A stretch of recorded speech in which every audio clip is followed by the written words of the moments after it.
I'm Mike Bithell. I'm a game designer and developer. I make indie games.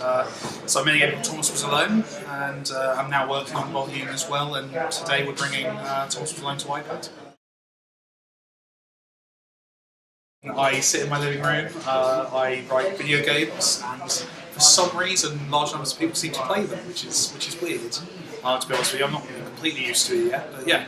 So it's me primarily, and then I've got about 9 to 10 collaborators who I kind of work with on different things at the same time, and we all kind of Skype in and get cool stuff made, hopefully. So Thomas Was Alone is a platformer. It started off as a game jam, started off as a little experiment really to see kind of what I could make over a weekend, and weirdly the internet liked it, which was, as always, a surprise to me, and it's very nice.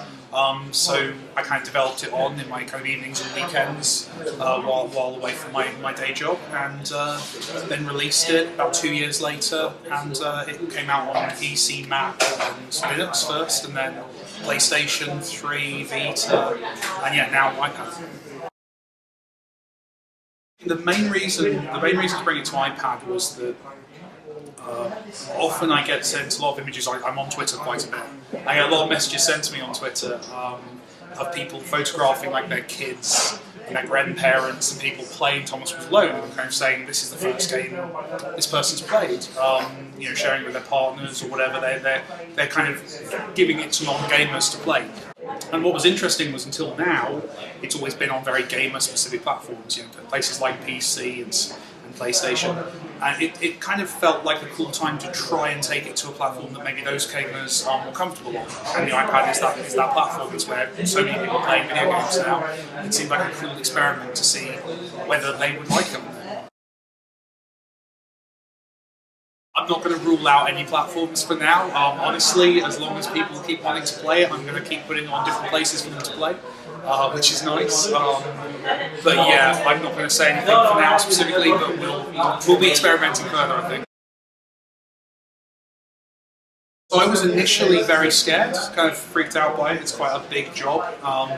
Quite a scary task because obviously a console, we've got a controller, we've got a screen across the room, it's a very different kind of way of playing a video game.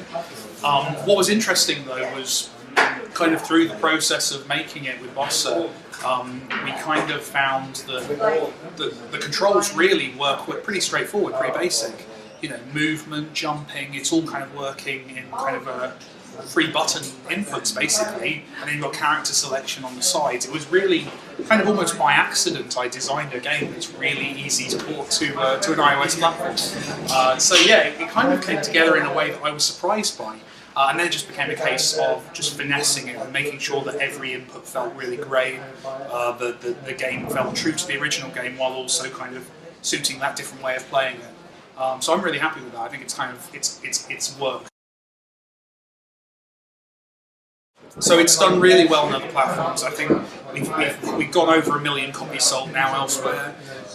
It's won loads of awards. People seem to like it. I get lovely emails and messages and photos of people on it. It's become a thing that people send me photographs of the final screen to kind of show that they got there and that kind of thing. It's nice. It's lovely that when you make something and people connect with it and you find that kind of link. It's great. There's no ads and there's no in-app purchases. You pay me for the game. It's a really interesting business model we're trying out. You pay me, and then I make a game and then you play the game. We're going to see how it works. It's old school. I think that is retro now, I guess. So yeah, but it's going to be fun to see how that works out. So we're doing loads for it. We're kind of, well, obviously we're talking to press, we're doing interviews, things like that. We're using lots of kind of Facebook and Twitter and YouTube kind of connectivity and things.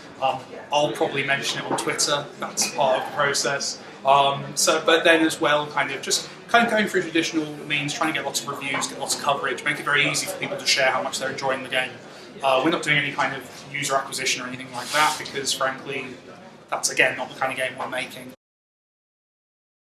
So I'm making Volume at the moment, which is it's a stealth game, kind of a top-down, kind of sneak around story game with an awesome cast and great music and all that stuff that I love doing.